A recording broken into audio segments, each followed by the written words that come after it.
Well, good evening. Good evening, everyone. I'm David James, and I'd like to welcome you to this Institution of Engineering and Technology Sussex Network talk. And it's wonderful to actually see some faces in front of us. Zoom webinar has been a bit of a lifesaver, but it does make all the difference to have people present. Of course, we have people remotely watching them as well, we hope. Now, as usual with these talks, we will take questions at the end.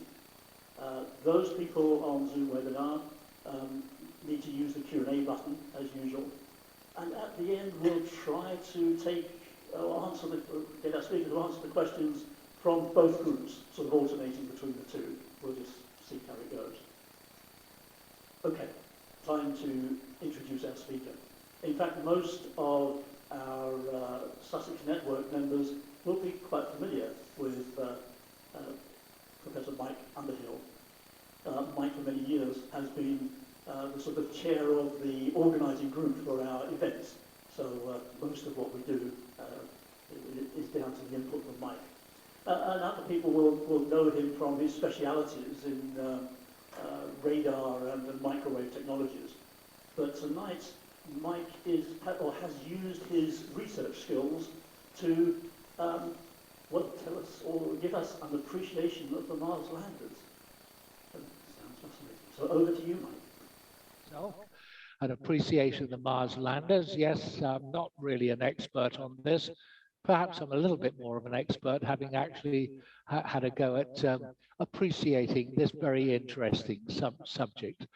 So let's get straight into it, and we'll start off with the geography. The title on there. I deleted a wrong slide. This is the geography of Mars. Is where we start. We're going to have maps and lists of landers, past, present, future. A bit about the flight to Mars, the mission and communication leaps, the deep space network with NASA, which we'll talk about. It's very different problem, communication of Mars landers. Going to talk about selected missions, some of their aims, problems, achievements. I was going to talk about costs, but I had to cut back a little. We talk a very tiny bit about that, and then the future and some possible conclusions. So let's start with. I hope have you got your internet is unable. We're not in ours disappeared, so I will be all right on that. We're taxing the system at the Hall Theatre. But let's have a look at Mars. And with a few of these are just the NASA, the American scheme. We've got their things: Phoenix, Viking 1, Viking 2, Pathfinder, Opportunity, and Spirit. Just while we're here, then the Spirit is on the other side of the most used part. There are otherwise here, and also I suppose Viking 2 is there. But what this picture shows about Mars is that there are cold bits at the top and bottom, north and south poles, and there is the temperature does considerably vary on that. Let's look at that in a little bit more detail. This time we're looking at really the height, and on this picture we've got some very low bits, and then the white and then brown are the very high bits.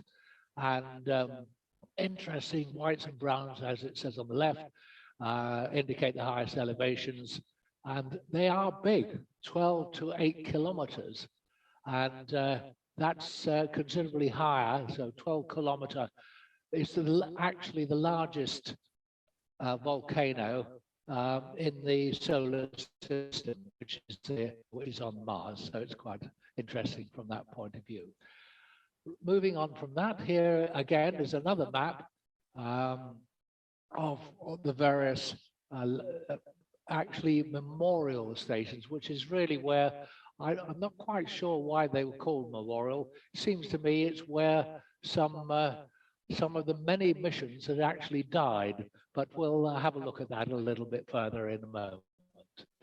So here's a little bit nearer what we want to see. This is again a map with all the various maps, and down at the bottom, the red ones, you will see, let's move the pointer, the active rovers are the ones which are in red, and they're the inactive ones. There's some of them been very successful, and then there's InSight. There's an active lander there, and various. This is slightly out of date, but anyway, we'll put it up to date as we go along. So this is just a list of all of the landings and where they've been, just to give you a general idea of that. And you'll find, well, let's move on to the list itself. This is a long list of, well, a complete list, 21 missions of where you could claim that Mars landers were actually used. Not too much to see on that. Let's split it into two, and now you can begin to see that actually it was the Soviet Union that started off with the earliest attempt. It did fail, sadly, for them, and it was in 1962. In fact, they had a total of, well, they had a partial success on the 28th May 1971, but the early ones really were the Mars series. Well, they weren't particularly successful, and we'll see later that they kept quiet about some of these missions for 20 years because they were so embarrassed by what happened. So then we will move on to some of the Viking and Phobos and Mars and things. Well, let's look at the second part of the list. And here we really get on to some of the ones that we're going to talk about and this evening. But let's leave it just as a list. We will be talking mainly about looking at this column on the USA here, and our dear Beagle 2 we'll talk a little bit about. So let's move on. There are sublanders, and again, perhaps the most the one we'll talk about is the Ingenuity.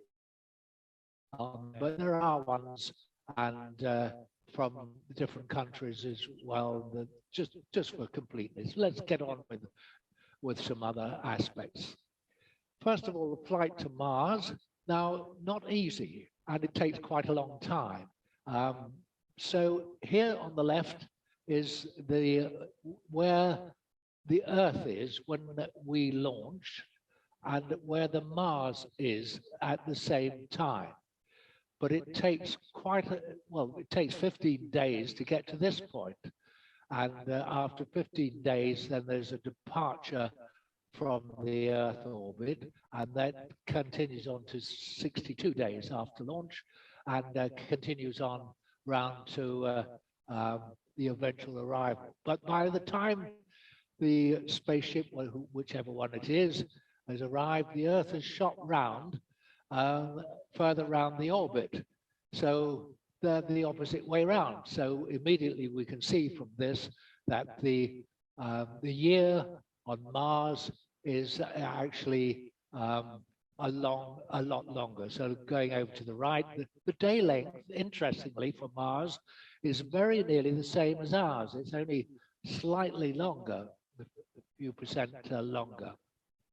Year length, on the other hand, is quite a lot longer than the 365 Earth days of our year.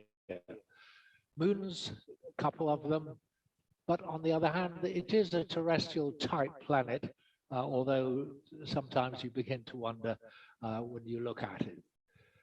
The other things which actually are mentioned later, gravity is a lot less on Mars, 38% of Earth gravity, and some other things will be picked up like temperature and so on in a minute. Right. We now have to do a particular difference, the orbiters, the Mars orbiters. So this is the ones that go round, as the word means, orbits. They go round orbits around here, and here's a selection. This is an American slide, so it'll tell you about the various orbiters. So orbiters are not landers, but they are vital for the landing of the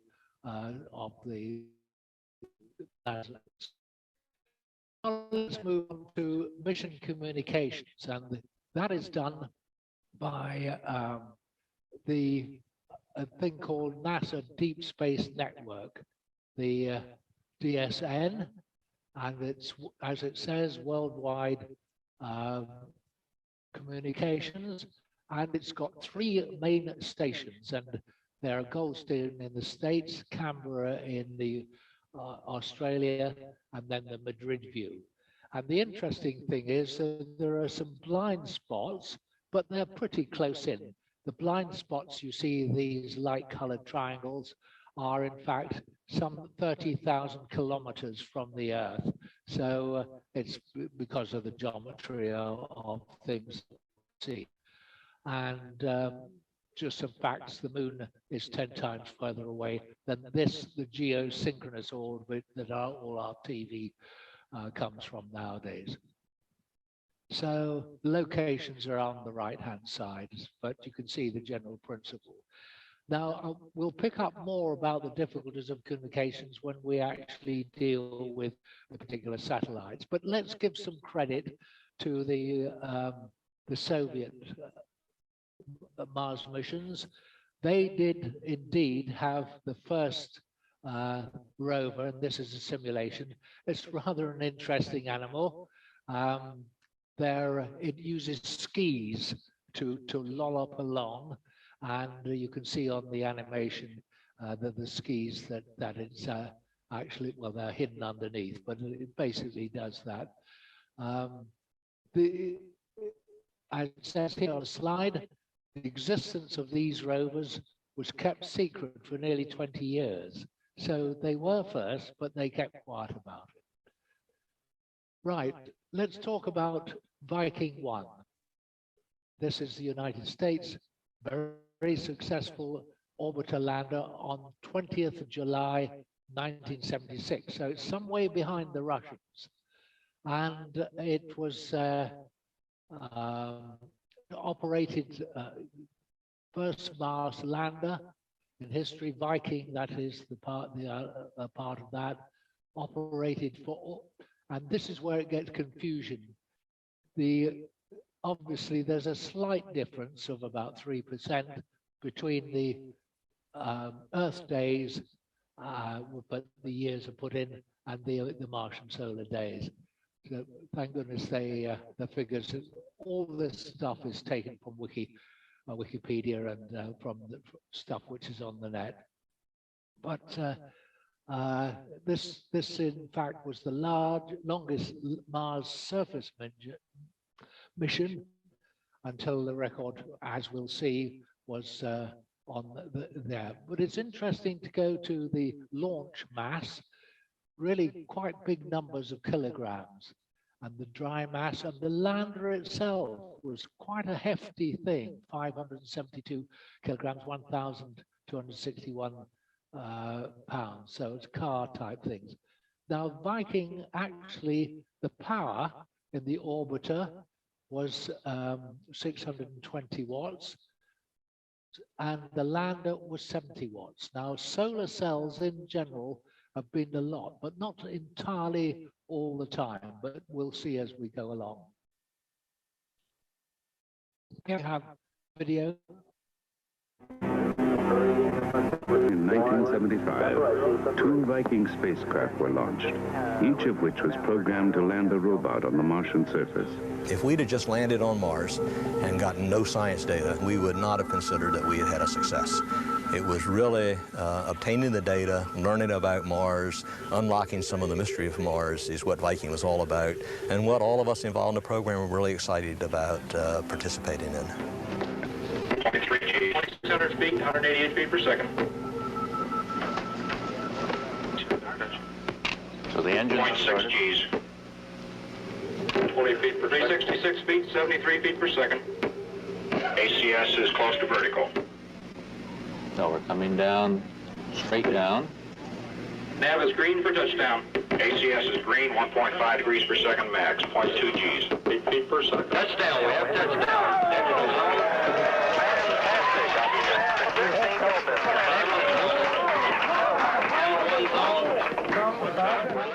If you take a look at the first color picture, you see this big rock out there called Big Joe. That was about 25 or 30 feet from the lander.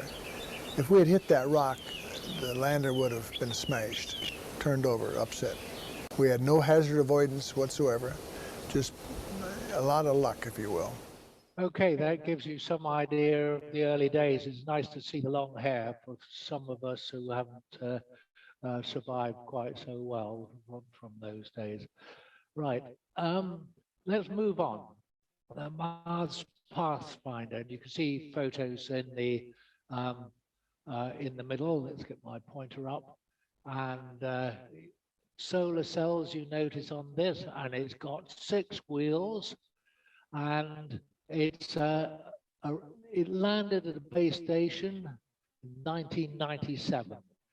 Quite lightweight, 10.6 kilograms, 23 pounds, and it's it was sudden, and the first rover to work outside the Earth-Moon system was launched on December the 4th, 1996, landed on there. And it was, well, if you know your Mars maps well, it was the Mars Ares Vallis. Oh, well, let's not worry, let's move on. But the lander then opened, exposing the rover, so which conducted many experiments with scientific instruments to analyze atmosphere, climate, geology, composition of rocks and soils, and it was the second project from the Discovery program, but that was quite an important program. And where I should have put a little bit more about costs, because in fact, this particular program, the Discovery program, had the motto cheaper, faster, and better. And anyway, it was very, very successful. And the mission was proof of concept for various technologies such as airbag mediated touchdown, more of that in a minute, and automated collision avoidance, both later exploited by the Mars rover mission. Mars Pathfinder was very low cost relative to other missions of Mars, and there's some details on the right, but it really was quite a difference on that. So now, automated obstacle avoidance. There's a thing which we haven't said yet, but it's said a bit later. It takes about between 5 and 20 minutes for a radio signal to get from Earth to Mars or Mars to Earth. So there's no way that you can control these things at all. They have got to, through orbit robots, and they've got to have a memory which has the complete mission. And we'll mention again later, but I'll mention it now. Because the second point is that the deep space network, or the radio network to use, sometimes is very, very low bandwidth. So to actually program a mission itself takes a long time. And also the deep space network is used by other satellites and so on, so it can't spare the time, all the time, to actually look at a Mars rover. So basically, the idea is you program a mission 24 hours ahead.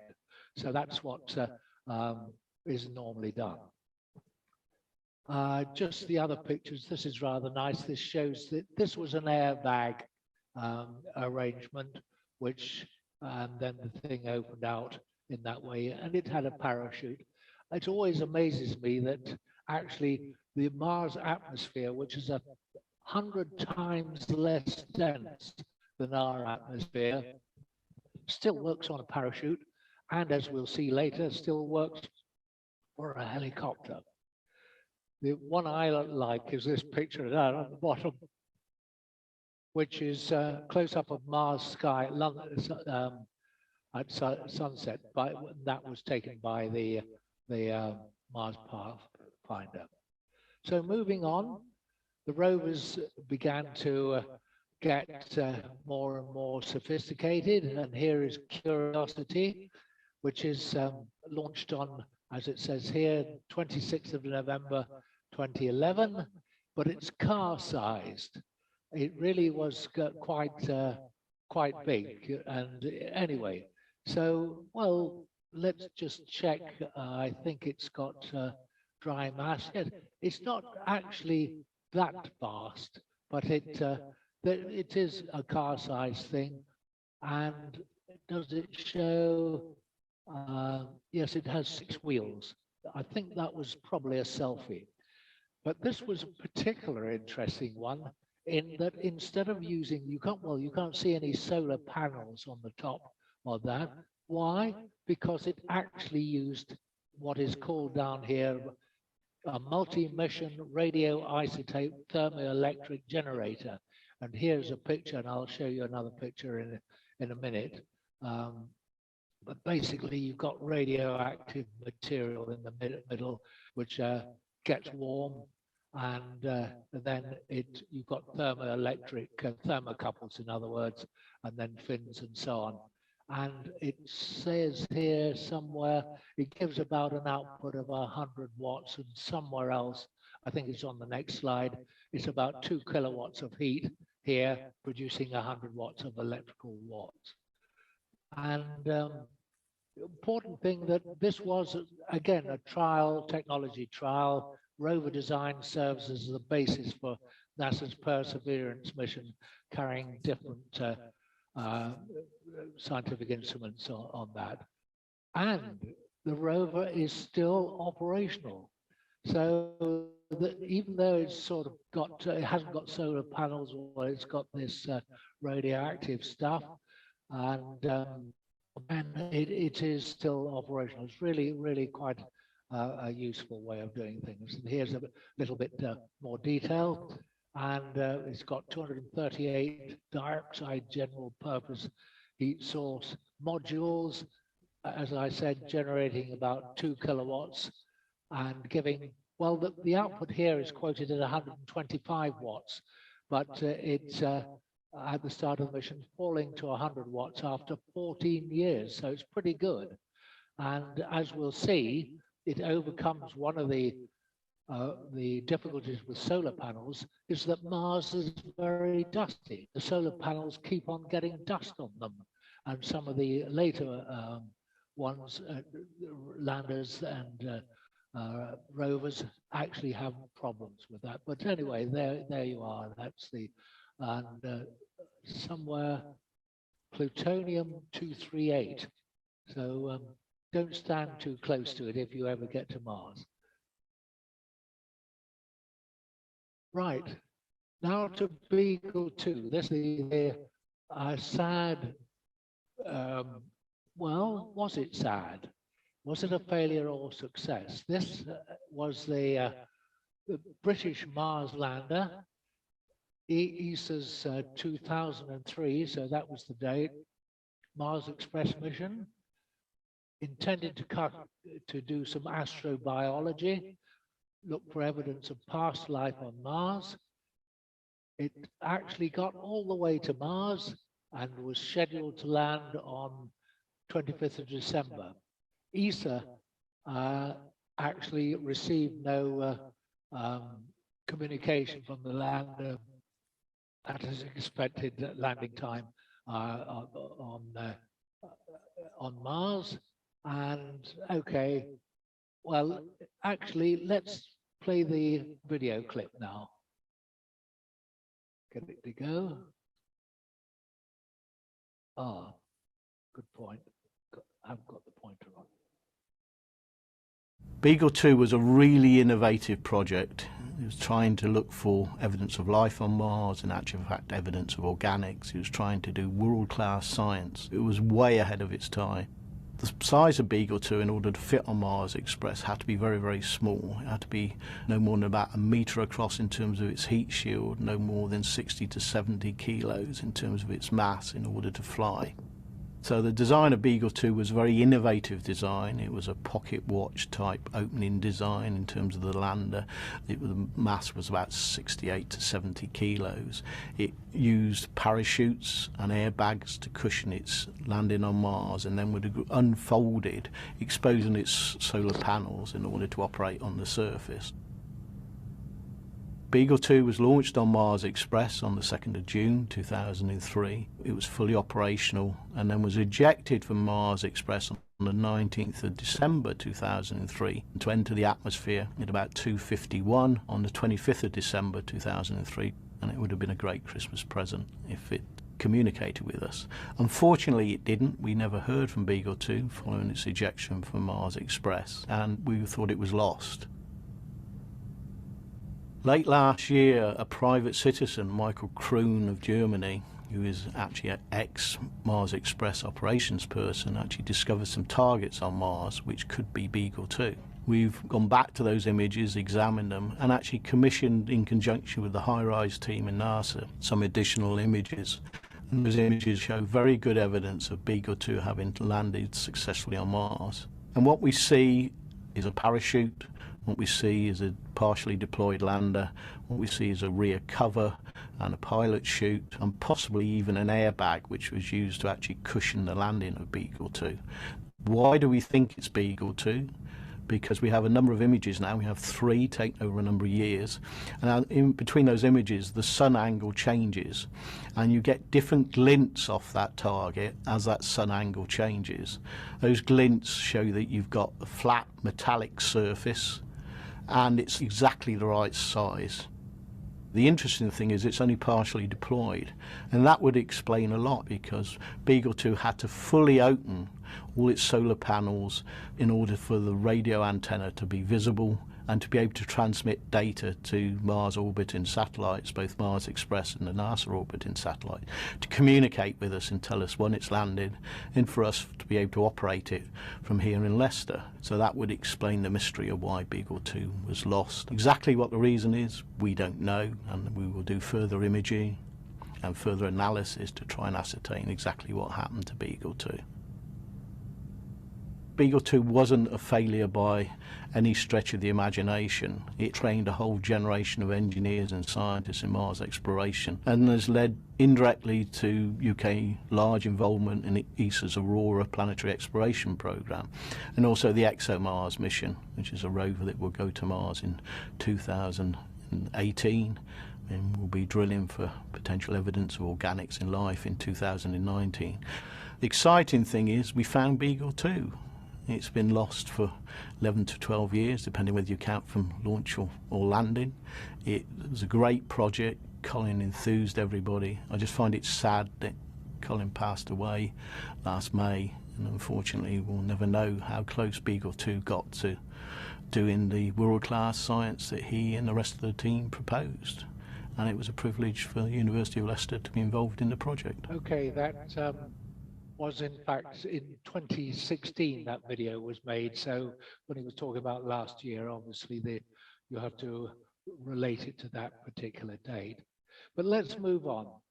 Spirit rover, Mars robotic rover, 2004. So just after the Beagle 2 attempt, and it didn't, well, it lasted until 2010, and so it's quite a good mission on there, and it's but it was one of a pair.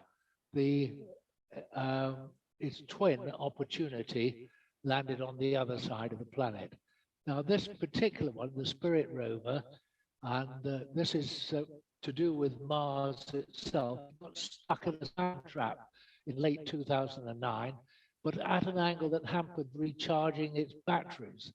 And so its last communication was on my birthday, but in 2010. So it completed its mission. It would just slightly less than that,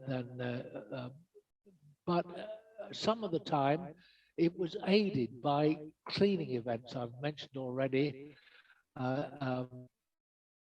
in order to give energy from the solar panel. So sometimes you have to do maneuvers with these things to clean the panels, to actually joggle them about, and to get the dust effectively off them. Really, things can be quite dusty on that, but it did actually, when it had jammed its wheels, there were several attempts to try and get it clear, but it did some of them nearly successful, but then it continued to perform some of its research, at least there. But anyway, you can see it. You can see the thing again, 6 wheels again on the right hand side. You can see it again on that particular picture. Let's move on, and things are moving on. Opportunity, and as an artist portrayal, and 6 wheels seems to be the thing. Although there's an extra little one out of the front, which is interesting, which is meant to actually, like a blind man's stick, actually stop you, you know, sort of sense things, or perhaps go up to the front if the cameras are looking the wrong way. And this is repeated, and opportunity. Although Spirit got stuck, Opportunity was able to stay operational, maintaining its power through continual recharging with battery using solar power. And well, not too bad to operate 57 times its designed lifespan, exceeding the initial plan by 14 years and a bit. And during its lifetime, when it failed on June the 10th and 18, it had traveled a total of 45.16 kilometers. So, and it had various mission highlights, finding meteorites, heat shield rock, Victoria crater studied, and it survived moderate dust storms, and in 2011 it reached Endeavour crater, which actually was a second landing site. It was sort of in eye as a possible landing site for other missions. It really was a very successful venture. But 2018 dust storm on Mars, dust again, Opportunity to cease communication on June, and perhaps a layer of dust had covered its solar panel, perhaps too thick for it to be able to then use its motors to get going again. So it is a problem. Now, Perseverance, nicknamed Percy, is the next one, and this is a much more recent, up-to-date one. NASA 2020. So this is recent date, some, and it was going to explore the Jezero crater on Mars. And well, last year in February, it landed successfully, and it's been fully active until now, and well, continuing through now. And Perseverance is similar design to Curiosity, but a bit upgraded. It's got 7 primarily frame-loaded, 19 cameras and 2 microphones. And if you look on the right, you can see all the instruments by name, which it's got. And now this is the really important point. The rover also carried the helicopter Ingenuity to Mars. And that's the experimental aircraft, it's a helicopter, and the technology test bed, and it's done really rather well. It's already, and we'll see a picture of it in a minute, made 26 successful flights and sets new records, and this is really quite up to date. Well, I'll show you in a minute. Yes, let's look at that now. So, launch, deployed, location, travel, 3rd of May 2022. So it's only a few days ago that it's got done a total of 10.27 kilometers. Now, so that's quite a successful thing. Some pictures here. This has got a nodding camera, which is on the left-hand side. And then I'm going to show you a picture of the right-hand side. So you can see here a little bit more detail about how the thing is made, what it'll do.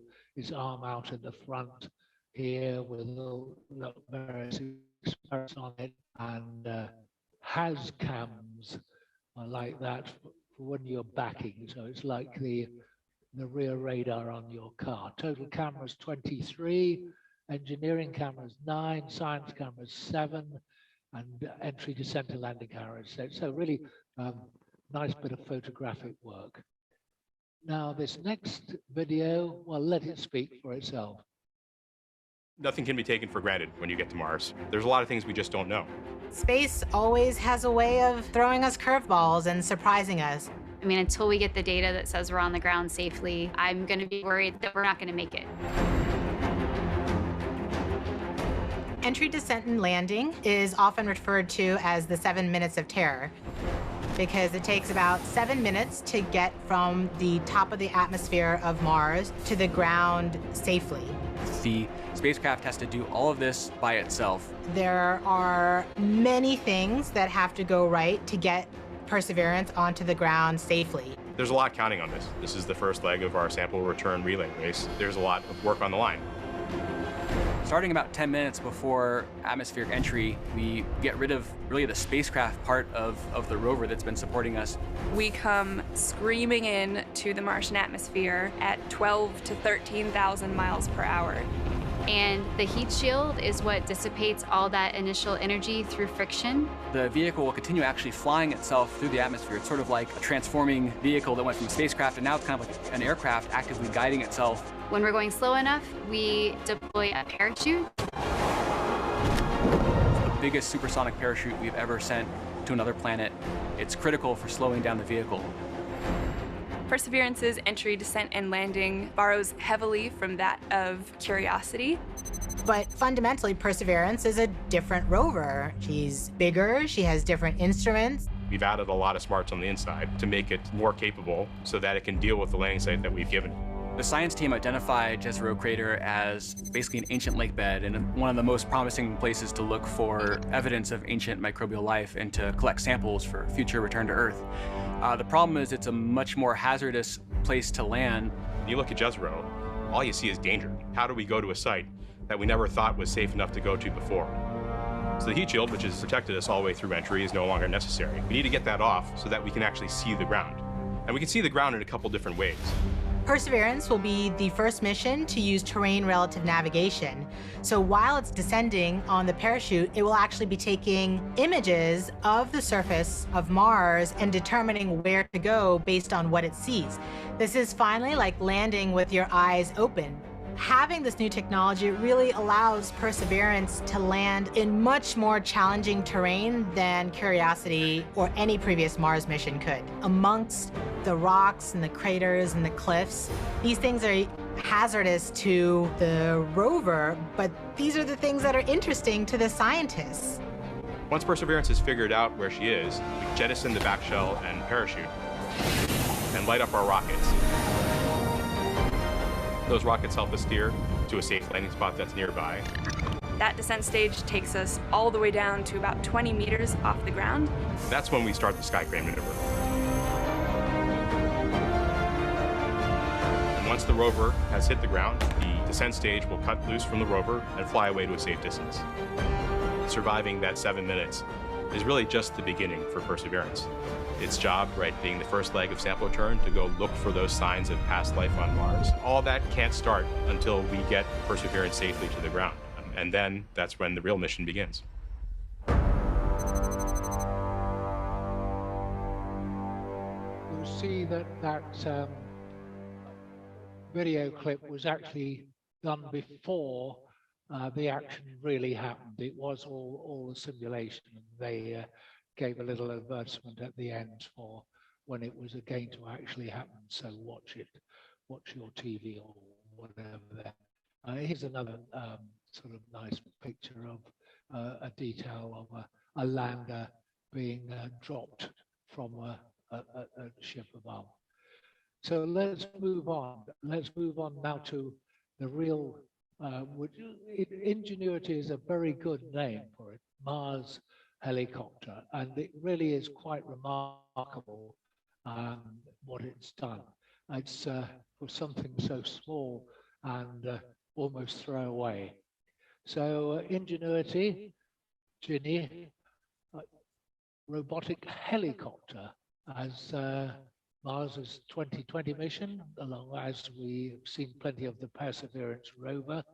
And so on April the 19th, 2021, Ingenuity successfully completed the first powered extraterrestrial flight, taking off vertically, hovering, landing, and the first flight was only 39.1 seconds. But the flight time is designed, I think it says somewhere, to be about 90 seconds. And let's just look at the spec on the right-hand side for a moment. The engine input power is 350 watts, so it certainly flattens its batteries pretty quickly. And I think it's, it doesn't say on here, does it say, yes, it says the 90 seconds on here. And yeah, anyway, it's gone from strength to strength, as we see from the previous slide on there. Now, what I'm going to do is to move on to, first of all, look on the right of this picture and you'll see another view of the helicopter, the solar panels on the top, and then a sideways view, a bit more detail on there. And now I'm going to run another video, which I had quite a lot of trouble in downloading videos, and so I tried something else. So we may get a watermark on this particular thing. It's a couple of flights from this joined together on this. Now, I'll just warn you that the slow link for downloading the data means that you don't actually, you've got to sort of interpolate between things. And so a lot of this is made up. So I don't think this is very good. You know, it's like a little bit like watching paint dry, but it's not the fault. I mean, the actual pictures could have been taken very much quicker, but you can't communicate them quickly down to Earth in that. So I've left you, I'm going to run the video. I apologize for any watermarks and advertisements. And if you get bored, you can read what's on the right if you on the video. So let's run it. Oops, sorry. Get rid of that. Is it going to run? Yes, it is. And there's no commentary on this. There's just sort of background music. So read the words, as they say. Note the 2,700 RPM.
much more to see, so I'm going to move on, and I can't find out how much further there is to go. So let's move on.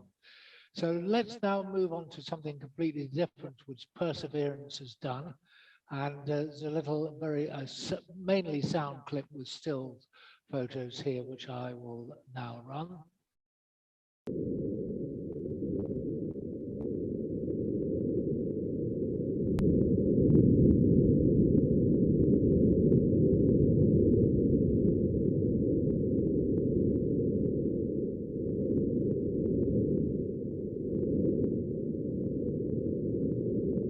So that was the Martian. Now, it seems to me the two things which are marvelous about this particular part of the program. One is the discovery that sound does travel. I think it goes at about half the speed of the sound, a little bit less than half the speed of the sound on Earth. And the other one was on the previous slide, the fact that although the atmosphere is, we're talking about ingenuity, although the atmosphere is 100 times less dense than the Earth atmosphere, you only have to spin the helicopter 10 times faster than you do on Earth, which is a nice piece of physics, which I never knew anyway. And so things are not impossible. And going back, staying on ingenuity, the 2,700 RPM was a little bit over the design. The design was 2,500. They did various tests actually when it arrived on Mars to see if it could, without shaking itself to pieces, whether in fact it could support the higher speed. Unfortunately, it could, and that's done something to extend the mission of Ingenuity on that. But those two things, to me, are the most interesting things about Mars. So let's move on to the future. Future proposed Mars lander mission, and there's various ones here. I'm going to pick out a couple of them. Actually, yes, a couple. We will see a couple, and then finally wrap up. But they're there. They're speculative, and some are Russian. Some is South Korea. The one at the bottom. That's my point. It's already there. South Korea lander, and Japan, and so on. It's really really quite interesting. Let's just quickly wrap up. This one I rather like, which is Icebreaker. It's proposed program. It failed its competition, but I still like it, and it might. It's basically to look at the northern plains and look for biosignatures, current and path life on Mars. And it wasn't selected during the Discovery Program competitions, but okay, there has been a launch date of 2026, which is proposed. So hopefully something might happen on that. Another one, which I like more, which is, again, not yet definite, Mars METNET is atmospheric science mission, and it's a Finnish Met office or Met Institute, which is, but it is a collaboration, which is a little bit worrying, of course, between Finland, Russia, and Spain.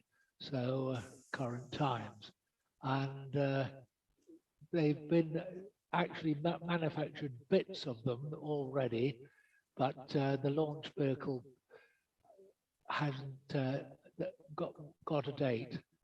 And anyway, so it's, since the planet Mars has an atmosphere which is far more interesting than it was expected, it would be rather good. You'll have 16 METNET impact launchers, and here is the launch, the impact.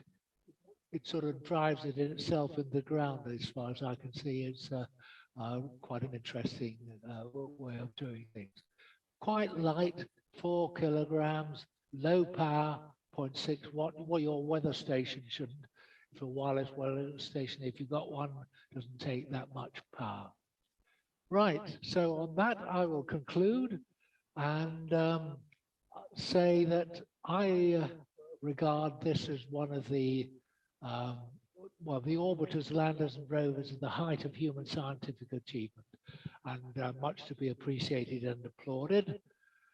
And then it still raises some further questions. Humans on Mars by 2026, so says Elon Musk. NASA is a little bit more cautious, says 2030s. Interesting fact, the shortest path window to Mars occurs every 2 years. So you've got various windows which you have to, if you want to not have too long a journey. And too long a journey is not a good idea. Radiation for such a space trip could be several units are called sieverts, but the safe level is 0.05 sieverts in a year, and that's for workers in a radiation environment. So maybe a bit on the safe side. Other hazards, low gravity bone density loss is about 1 to 1.5% per month. And also muscle loss is a problem, but there are countermeasures. I'm not sure quite what they are, but they, anyway. So questions, will humanity ever escape and be saved by Mars at some terrible time in the future? Or will it be only the pastors of that we will learn? So will it only be a scientific, will we learn a lot of science? I'm sure we will learn a lot of interesting astrophysical science on that. So on that, thank you very much, and I will conclude. And shall I stop screen sharing? Yes, I think I will.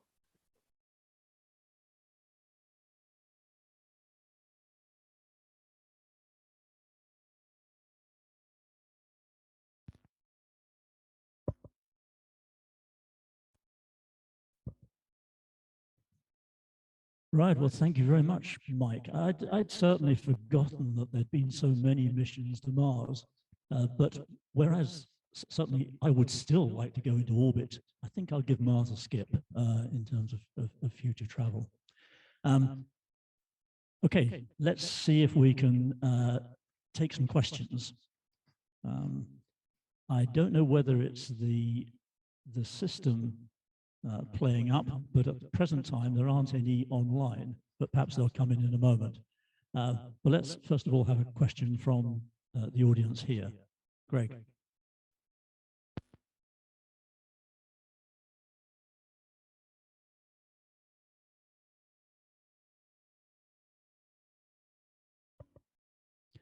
I'll just repeat that so that those people online will be able to hear. The question was about some sort of coordinated strategy between all the various missions so that there's a sort of shared information.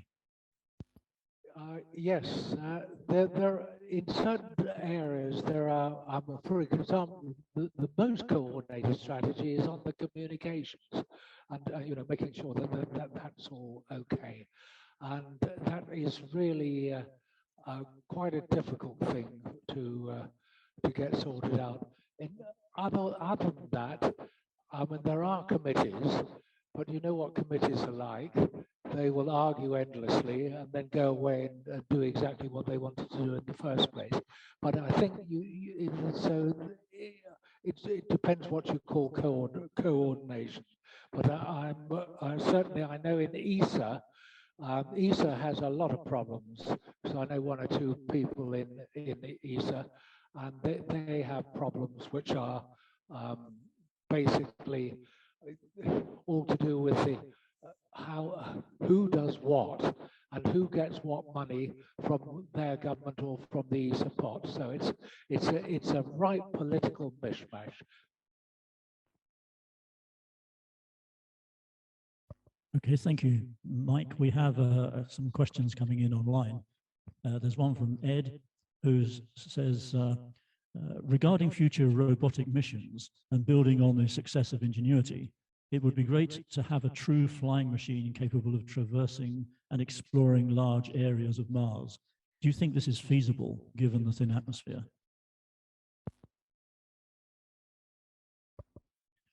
Do you think this is feasible given the thin atmosphere, having an extended range? Extended range for that's presumably, was it for Ingenuity? I think it was, yes. The extended range is going to be for on the Mars landers is going to be quite a problem. And you know, the 90-second flight for a helicopter and so on is not very long. But I think things will get better. The first helicopter really was a trial, and I didn't think it was going to work, but I'm amazed and delighted that it did work. And the range is already extended. Some of the flights have been up to a couple of minutes or so. So, you know, but it's slow. It's the first step. We'll have to see. Okay, right now, one from our audience here, Mike.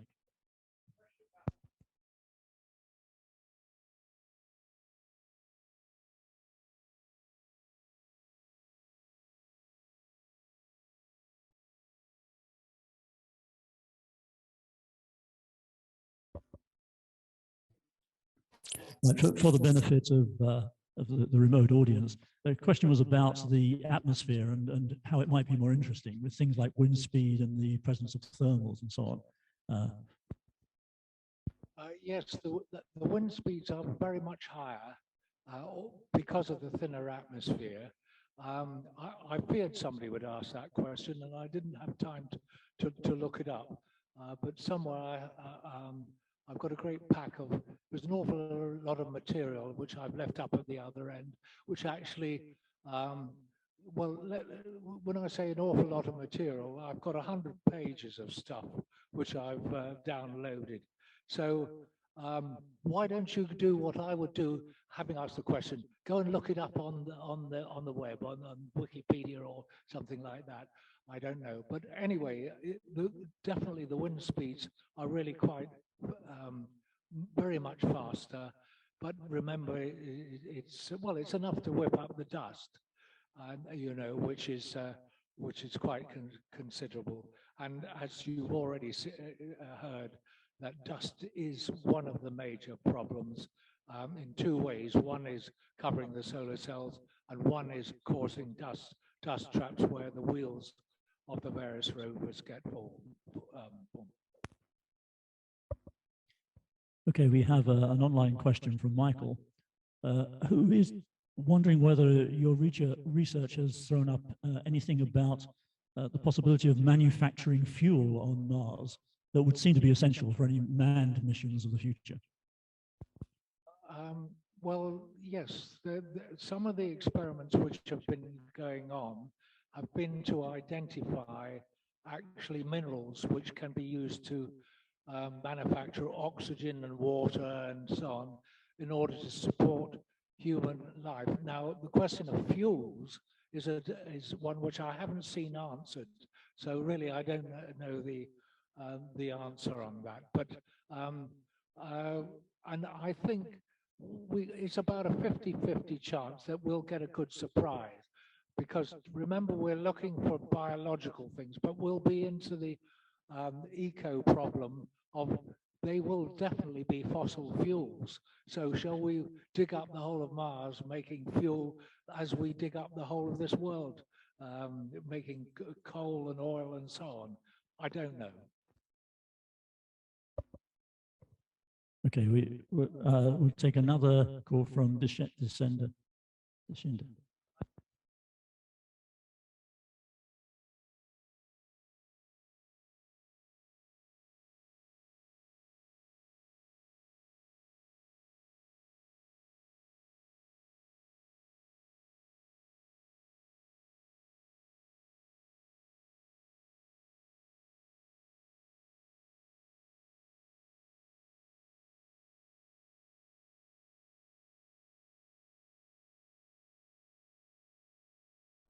So the question is about the power of transmission and the received power of the received signal. Okay, it's pretty low. I mean, there are the Um, some of the early channels, it was on the slides earlier, but I didn't mention it. I should have done, because then I'd have to go back to see. But there are the best way to transmit is via an orbiter.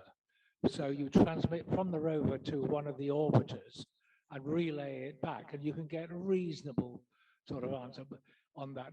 But the channels back, some of them are down to a few kilobits rate. And imagine sending a picture on that. One of the channels which on the deep space network is actually near one of the radio amateur bands. It's about 146 points, 145 points something megahertz, but it's at the top end of one of the bands, and that one is quite low bit rate. Actually, for communicating from the well up to an orbiter, it can be 7 to 8 gigahertz, and that gives you a really wide bandwidth with relatively low power as well. So you can get the stuff. But remember, is also what I said is that it's not just the low power, and it's all the problem of getting a channel which you can use, because it's there's a limited capacity, bandwidth capacity for the whole system. So it's very, very variable, and it can be from actually a few kilobits per second up to maybe 100, something quite useful, 100 megabits per second, something like that. They tend not to use the really fast stuff, and some of the antennas of the 3 antennas of the deep space network, they're pretty large, they're pretty high gain, so one has got on that. So the answer is from milliwatts to maybe a few watts in terms of the actual powers used. Okay. So the main communication is between the orbiter and the Earth, I suppose, and then the sub-communication would be from the orbiter. Yes.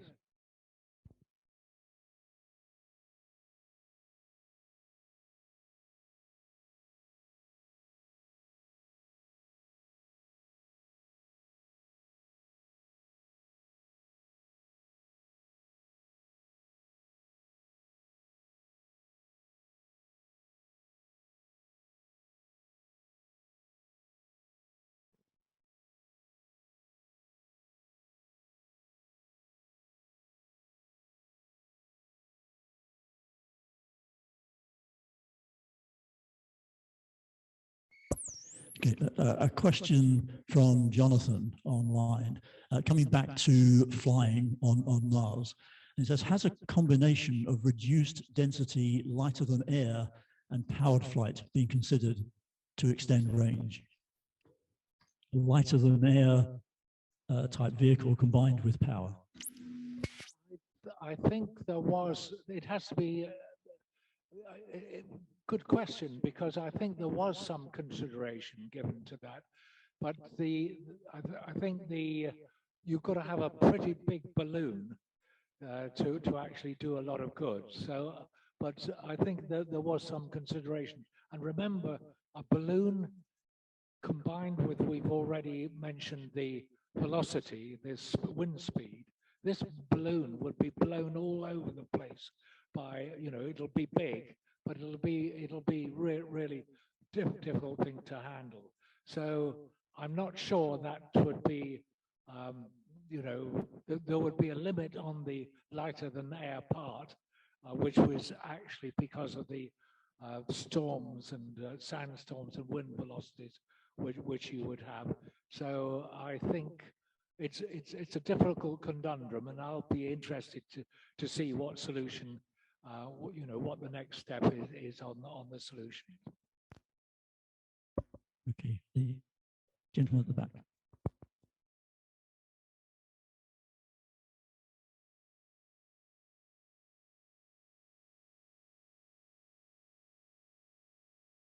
The question is about the presence or absence of lightning storms on Mars, and whether any of the landers have actually been hit by the lightning. Again, another interesting question. I don't know from my 100 pages or whatever that any of the landers have been hit by lightning. I believe that that there are auroral effects which happen. So certainly there is electromagnetic energy which can cause that. The main cause for lightning, of course, is rain, clouds and rain. So you won't get lightning from that. You'll get it from something else. But then an interesting point, we've talked a lot about the dust, and you can actually generate lightning in dust storms. So a good question to answer, and I don't know the two. I can only speculate. All right, thanks, Mike. We have a question from Michael. He says, how far down could a robotic mission drill down into the soil? I assume some of the most interesting science would be done by analyzing deep soils. Again, I don't know the direct answer, but the depth is increasing, so they're achieving more and more. But it's very variable because,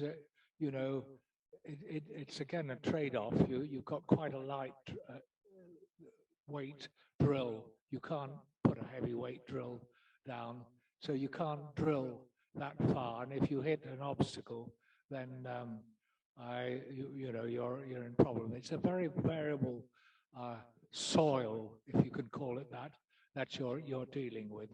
And I personally think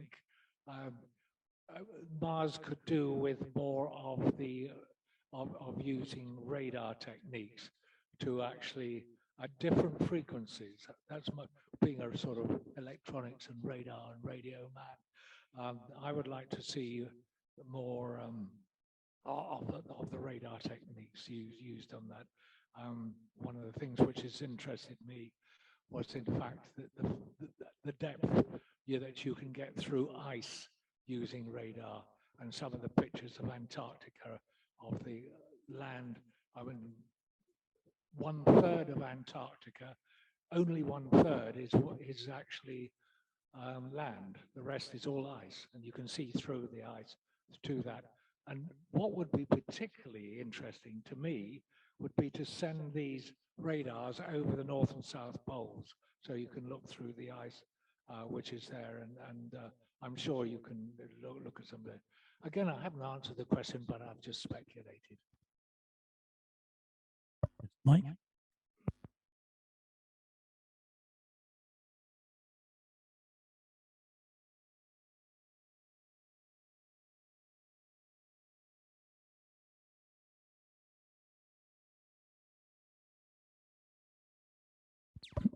The question was asking why people seem to be persisting with solar panels rather than use the nuclear powered device that was used on one of the missions. Again, it's a good question, but the nuclear powered device is heavy. There's no question about that. And so you can't put it in a helicopter or anything like that. You've got, so it's got to be in a pretty hefty, car-sized, van-sized vehicle. It's got to be in something like that. And but it's an interesting point that I mean, there are some lightweight. Well, David is more of an expert than I am on the nuclear power than on that. But there are some. I was interested that they didn't, well, obviously generate steam, which is what a lot of nuclear reactors do generate. But they actually did it by thermocouples, by thermoelectric effects. And actually, the efficiency isn't that great because, it was 2 kilowatts to get 100 or 200 watts out. So it's a pretty inefficient system.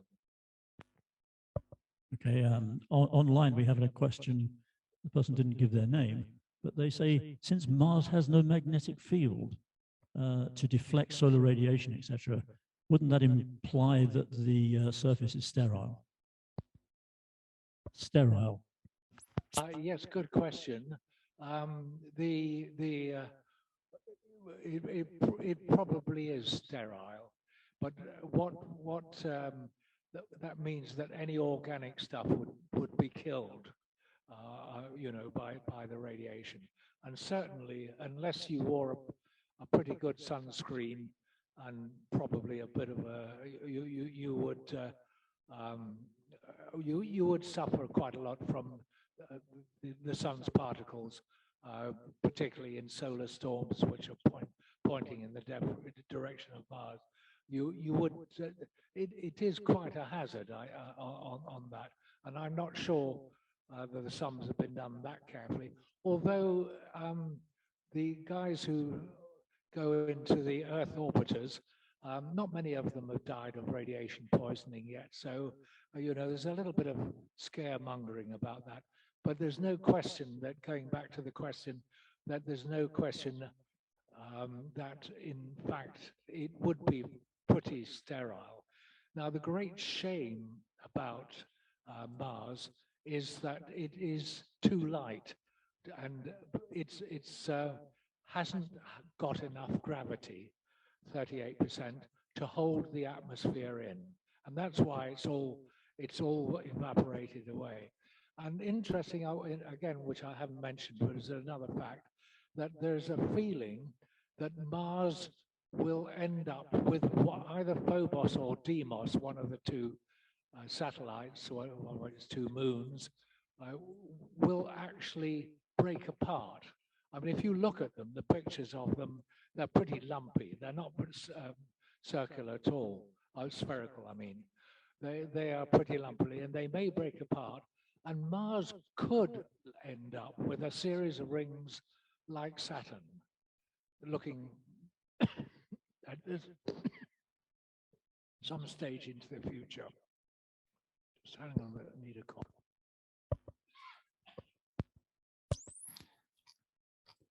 So it is a problem which one, you know, it's a difficult place. But what would be nice would be to cart a whole lot of Earth up there and make it heavy enough to hold its. But there is probably enough oxygen combined with other elements to sustain human life. You know, just got to do it. Have a nice little chemical factory to extract the electrolysis or whatever on that. Okay, a question from our audience here. Yes.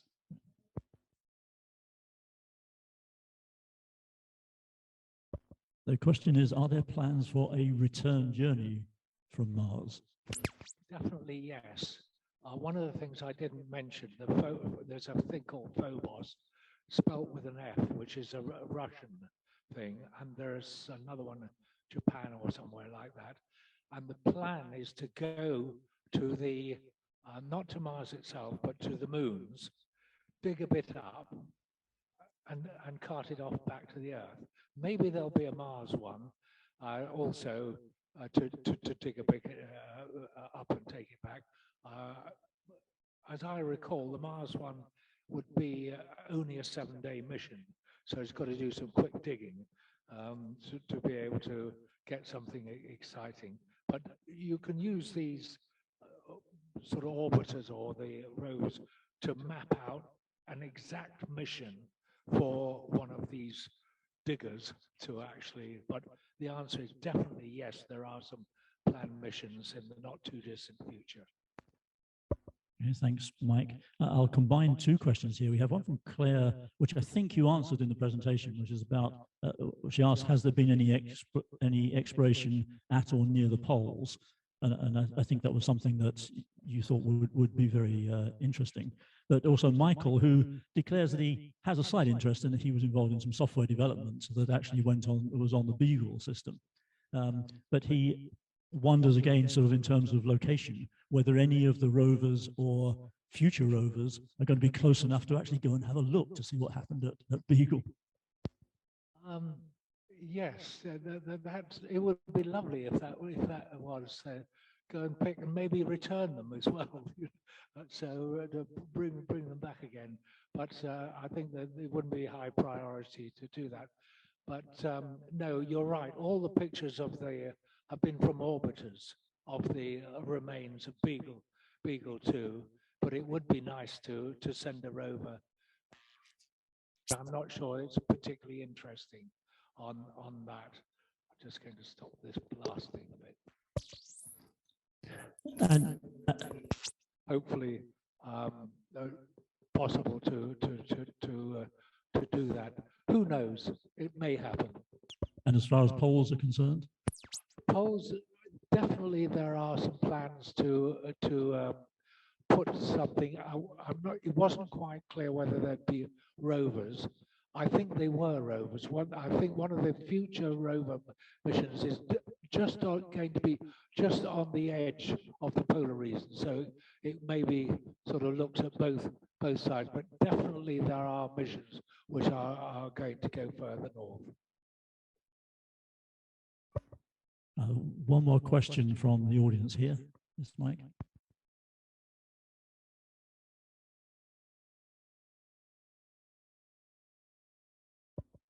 The question is, what are the most interesting elements and minerals that they've found so far on Mars? Well, they haven't declared them. I don't know, maybe it's full of gold, maybe it's full of diamonds or something like that.